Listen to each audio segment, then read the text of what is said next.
नमस्कार मित्रांनो, हे बघा इकडे आहे आपली शाळा आणि हे गावाकडची शाळा आहे आणि ही आहे ना आपलं किचन शेड आहे.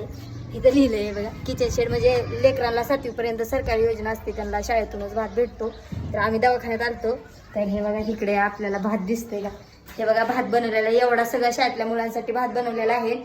ही सरकारी योजना गावाकडे चांगल्या पद्धतीने राबवली जाते म्हणून सरकारला धन्यवाद. कारण आई वडील गावाकडच्या शेतात कामाला जातात आणि मुलांच्या जेवणाकडे लक्ष राहत नाही. तर शाळेमध्ये भाताची सुविधा असल्यामुळे लेकरांची तब्येतीला वगैरे असं फरक पडतो आणि रोज वेगवेगळं असतात भात वरण वगैरे. मित्रांनो आता आपण भात खात आहोत. भात म्हणजे सगळं आहे मित्रांनो जे पौष्टिक असतं मुलांच्या शरीरांना. डाळ कोथिंबीर वगैरे काय काय तुरीची डाळ आहे मित्रांनो.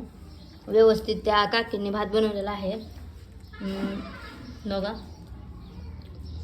तर मित्रांनो हे बघा. नमस्कार मित्रांनो, आता आपला भात